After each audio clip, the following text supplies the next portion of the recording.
আসসালামু আলাইকুম প্রিয় দর্শক, আপনাদেরকে শুভেচ্ছা সহ আমন্ত্রণ জানাচ্ছি বাংলাভিউ সংবাদে। সাথে আছি আমি ইসমতারা জাহান। প্রথমে লতিফ ট্রাভেলস সংবাদ শিরোনাম।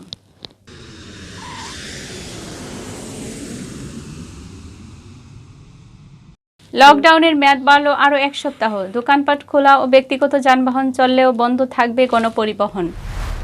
করোনা পরিস্থিতিতে এবারও ঈদগাহে হবে না ঈদের জামাত, স্বাস্থ্যবিধি মেনে পড়তে হবে মসজিদে। সিলেটের স্ত্রীকে খুন করে পালানোর 5 মাস পর ঢাকা থেকে ঘাতক স্বামী গ্রেপ্তার, 5 দিনের রিমান্ড মঞ্জুর। সুনামগঞ্জের গোবিন্দগঞ্জ থেকে অপহৃত মাইক্রোবাস ও শিশু সিলেটের কদমতলী থেকে উদ্ধার। সিলেটে একদিনে করোনায় আরও 5 জনের প্রাণহানি, 88 জন আক্রান্ত শনাক্তের দিন সুস্থ হলেন 166 জন। নাশকতার 2 মামলায় হেফাজতের সাবেক কেন্দ্রীয় যুগ্ম মহাসচিব মাওলানা মামুনুল হক আরও 7 দিনের রিমান্ডে। দেশে করোনায় আরও 97 জনের প্রাণহানি, নতুন আক্রান্ত শনাক্ত 3300। 18 মে পর্যন্ত শাহজালাল ও বিজ্ঞান প্রযুক্তি বিশ্ববিদ্যালয়ের ছুটি ঘোষণা, বন্ধ থাকবে দাপ্তরিক কার্যক্রম। এতক্ষণ শুনছিলেন শিরোনাম, এবার বিস্তারিত। লকডাউনের চলমান পরিস্থিতি আরও 1 সপ্তাহ বাড়ানোর সিদ্ধান্ত নিয়েছে সরকার। আগামী 5 মে মধ্যরাত পর্যন্ত বর্তমান অবস্থায় চলবে। দোকানপাট সহ ব্যক্তিগত গাড়ি ঘোড়া চলাচল করবে, কিন্তু গণপরিবহন 5 মে পর্যন্ত বন্ধ থাকবে। সোমবার দুপুর মন্ত্রিপরিষদ সচিব খন্দকার আনোয়ারুল ইসলামের সভাপতিত্বে উচ্চ পর্যায়ের বৈঠকে এমন সিদ্ধান্ত নেওয়া হয়েছে। বৈঠকে উপস্থিত একটি সূত্র জানান, করোনা ভাইরাস পরিস্থিতিতে বাংলাদেশে এখনও স্বস্তির জায়গা নেই। তাই এই মুহূর্তে খুব কঠোর বা একেবারে খোলামেলা কোনো দিকেই যেতে পারছে না সরকার। তাই বর্তমানে দোকানপাট খোলা রেখে যে পরিস্থিতি চলছে, সেই পরিস্থিতিতে আরও 1 সপ্তাহ পর্যবেক্ষণ করে পরবর্তী সিদ্ধান্ত নেবে সরকার। বৈঠকে সরকারের উচ্চ পর্যায়ের কর্মকর্তারা সহ বিভিন্ন সেক্টরের প্রতিনিধিরা উপস্থিত ছিলেন। করোনা ভাইরাস সংক্রমণ পরিস্থিতির কারণে এবারও ঈদগাহে বা খোলা জায়গায় পবিত্র ঈদ উল ফিতরের জামাত আদায় করা যাবে না। মসজিদে পড়তে হবে ঈদের নামাজ। একই সঙ্গে মসজিদে জামাত শেষে কোলাকুলি এবং পরস্পর হাত মেলানো যাবে না। সোমবার ধর্ম বিষয়ক মন্ত্রণালয়ে এক জরুরি বিজ্ঞপ্তিতে এই অনুরোধ জানানো হয়। বিজ্ঞপ্তিতে স্বাস্থ্যবিধি মেনে ঈদের নামাজ আদায়ে 12টি শর্ত দেওয়া হয়েছে। মন্ত্রিপরিষদ বিভাগ ও ধর্ম মন্ত্রণালয়ের কয়েক দফা নির্দেশনার মাধ্যমে করোনা মহামারীতে যথাযথ সুরক্ষা নিশ্চিতে ব্যবস্থা গ্রহণ করা হয় বলে জানানো হয় বিজ্ঞপ্তিতে। এতে বলা হয়, বর্তমান পরিস্থিতিতে স্বাস্থ্যবিধি মেনে চলা অতি জরুরি। ইতিমধ্যে মসজিদ নামাজ আদায়ে কতিপয় নির্দেশনা জারি করা হয়েছে। করোনা ভাইরাস প্রাদুর্ভাবজনিত কারণে সারা দেশে জনসমাগমে নিষেধাজ্ঞা জারি করা হয়। একই ধারাবাহিকতায় জনস্বাস্থ্য বিবেচনায় স্বাস্থ্য সেবা বিভাগের জারি করা নির্দেশনাবলী বিশেষ সতর্কতামূলক বিষয়াদি অনুসরণ করে 12টি শর্ত সাপেক্ষে 2021 সালের পবিত্র ঈদ উল ফিতরের নামাজের জামাত মসজিদে আদায়ের জন্য অনুরোধ করা হয় বিজ্ঞপ্তিতে। মসজিদে ঈদের নামাজ আদায়ে যে 12টি শর্ত দেওয়া হয়েছে, তার মধ্যে রয়েছে ঈদগাহের পরিবর্তে মসজিদে একাধিক জামাত আদায়, জায়নামাজ নিয়ে মুসল্লিদের মসজিদে আগমন এবং অজুর স্থানে সুরক্ষা সামগ্রী রাখা। ঈদের নামাজে অংশ নিতে মাস্ক পরে আসতে হবে, নামাজের খাতারে সামাজিক দূরত্ব, স্বাস্থ্যবিধি নিশ্চিত করা এবং করোনা ভাইরাস সংক্রমণ রোধে মসজিদে জামাত শেষে কোলাকুলি ও পরস্পর হাত মেলানো পরিহার করা। এসব নির্দেশনা লঙ্ঘিত হলে স্থানীয় প্রশাসন ও আইন শৃঙ্খলা নিয়ন্ত্রণকারী বাহিনী সংশ্লিষ্ট দায়িত্বশীলদের বিরুদ্ধে আইনগত ব্যবস্থা গ্রহণ করবে।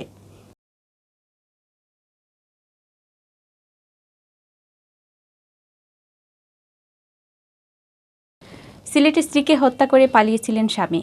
হত্যাকাণ্ডের প্রায় 5 মাস পর স্ত্রী হত্যারত স্বামীকে ঢাকা থেকে গ্রেপ্তার করেছে পুলিশ। সোমবার সিলেট আদালতে তাকে হাজির করে 7 দিনের রিমান্ডের আবেদন জানালে বিচারক তার 5 দিনের রিমান্ড মঞ্জুর করেন।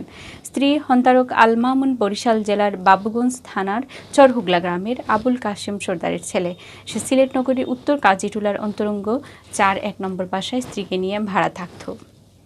যৌতুকের দাবি ও পারিবারিক দ্বন্দ্বের জের ধরে গেল বছরের 23 নভেম্বর কাজীটুলার বাসায় স্ত্রী সৈয়দা তামান্না আক্তারকে মারধর ও শ্বাসরুদ্ধ করে পালিয়ে যায় আল মামুন। পালানোর সময় সে স্ত্রীর স্বর্ণালংকার নিয়ে যায়। এই ঘটনায় নিহত তামান্নার ভাই সৈয়দ আনোয়ার হোসেন বাদী হয়ে থানায় মামলা দায়ের করেন। হত্যাকাণ্ডের পর বিভিন্ন স্থানে অভিযান চালিয়েও আল মামুনকে ধরতে ব্যর্থ হয় পুলিশ।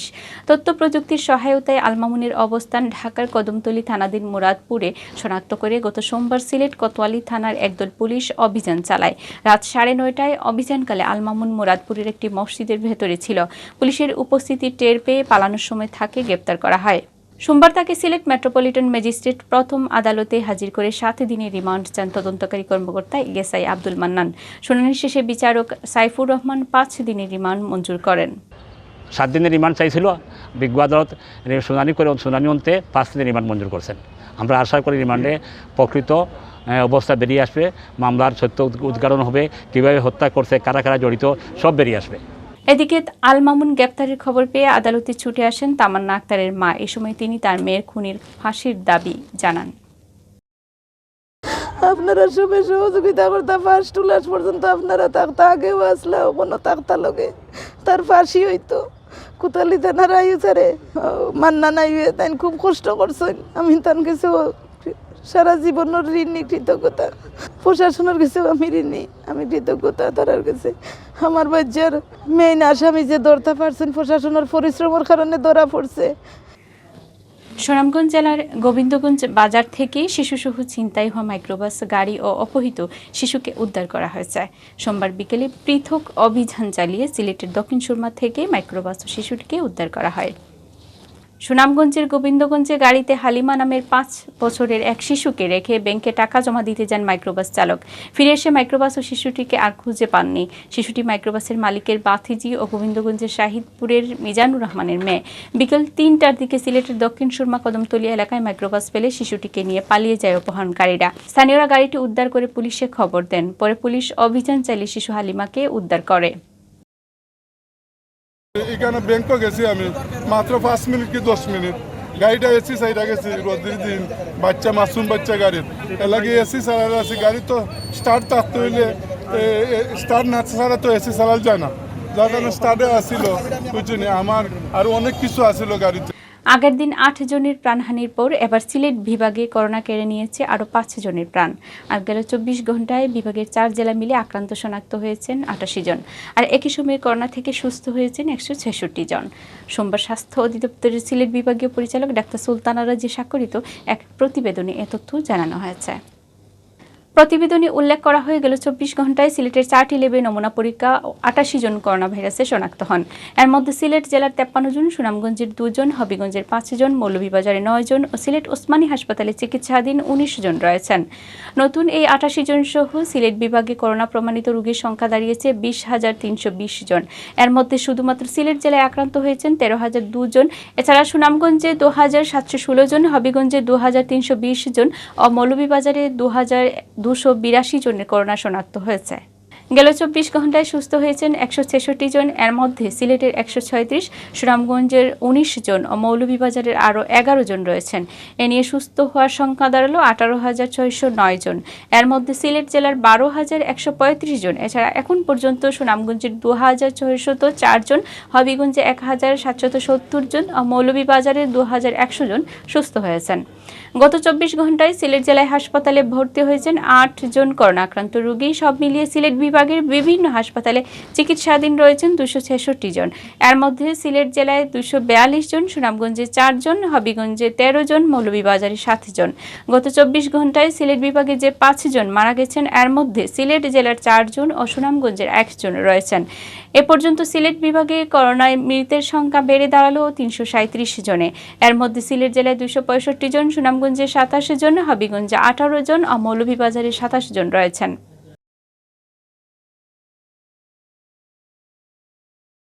হেফাজতে ইসলামের কেন্দ্রীয় যুগ্ম মহাসচিব ও ঢাকা মহানগরীর সেক্রেটারি মৌলানা মামুনুল হকের বিরুদ্ধে নাশকতার পৃথক 2 মামলায় 7 দিনের রিমান্ড মঞ্জুর করেছেন আদালত। সোমবার রিমান্ড শুনানি শেষে ঢাকা মেট্রোপলিটন ম্যাজিস্ট্রেট সাদবি ইয়াসির আহসান চৌধুরীর আদালতে এই আদেশ দেন। 2013 সালের মতিঝিল থানার মামলায় তদন্ত কর্মকর্তা পুলিশ পরিদর্শক মনিরুজ্জামান হেফাজতের নেতা মামুনুলকে গ্রেফতার দেখানোর আবেদন সহ 10 দিনের রিমান্ড আবেদন করে আদালতে হাজির করেন। শুনানি শেষে 3 দিনের রিমান্ড মঞ্জুর করেছেন আদালত। এদিকে চলতি বছরের পল্টন থানার মামলায় তদন্ত কর্মকর্তা পরিদর্শক কামরুল ইসলাম আসামি মামুনুল হককে গ্রেফতার দেখানোর আবেদন সহ 10 দিনের রিমান্ডের আবেদন করেন। এ সময় আসামি পক্ষের আইনজীবী সৈয়দ জয়নাল আবেদিন মেজবা রিমান্ড বাতিল চেয়ে জামিন আবেদন করেন। উভয় পক্ষের শুনানি শেষে আদালত তার 4 দিনের রিমান্ড মঞ্জুর করেন। এর আগে মোহাম্মদপুর থানার তদন্ত কর্মকর্তা মামুনুলকে 7 দিনের রিমান্ড শেষে আদালত হাজির করেন। একই সঙ্গে তদন্ত শেষ না হওয়া পর্যন্ত কারাগারে আটক রাখার আবেদন করেন। এই মামলায় তাকে বিচারক কারাগারে পাঠানোর আদেশ দেন। মোহাম্মদপুর থানার চুরি ও মারধরের মামলায় মামুনুল হকের গত 19 এপ্রিল 7 দিনের রিমান্ড মঞ্জুর করেন আদালত। এর আগে 18 এপ্রিল মোহাম্মদপুরের জামিয়া রহমানিয়া আরাবিয়া মাদ্রাসা থেকে তাকে গ্রেপ্তার করে ঢাকা মহানগর গোয়েন্দা পুলিশ।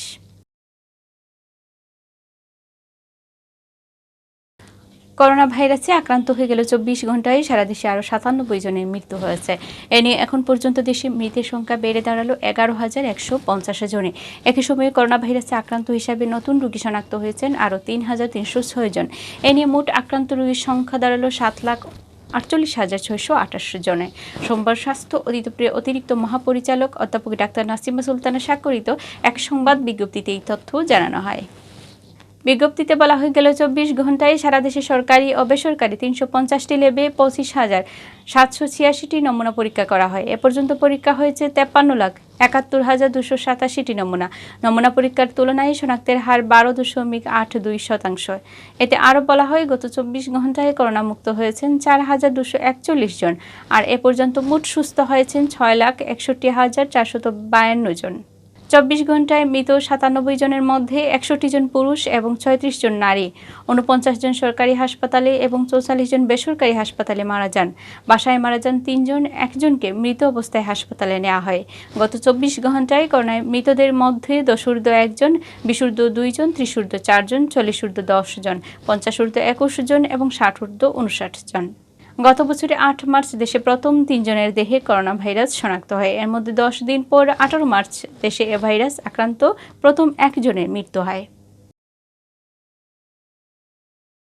গ্রীষ্মকালীন অবকাশ, মে দিবস, শবে কদর ও ঈদ উল ফিতর উপলক্ষে বুধবার 28 এপ্রিল থেকে 18 মে পর্যন্ত ছুটি ঘোষণা করেছে শাহজালাল বিজ্ঞান ও প্রযুক্তি বিশ্ববিদ্যালয়। এ সময় বিশ্ববিদ্যালয়ের সকল বিভাগ ও দাপ্তরিক কার্যক্রম বন্ধ থাকবে। সোমবার বিশ্ববিদ্যালয়ের রেজিস্ট্রার স্বাক্ষরিত এক বিজ্ঞপ্তিতে এই তথ্য জানানো হয়। বিজ্ঞপ্তিতে বলা হয়ে গেল 12 এপ্রিল অনুষ্ঠিত বিশ্ববিদ্যালয়ের সিন্ডিকেটের 221তম সভায় সিদ্ধান্ত অনুযায়ী আগামী 19 মে থেকে পুনরায় সকল বিভাগ ও দাপ্তরিক কার্যক্রম খোলা থাকবে। এছাড়া বিশ্ববিদ্যালয়ের ক্যালেন্ডার উল্লেখিত 19 ও 20 মের ছুটি বাতিল বলে গণ্য হবে। এতক্ষণ শুনছিলেন বাংলাভিউর রাতের সংবাদ। এরপর প্রচারিত হবে সিলেটের আঞ্চলিক সংবাদ। দেখার আমন্ত্রণ রইল। সাথে থাকার জন্য ধন্যবাদ।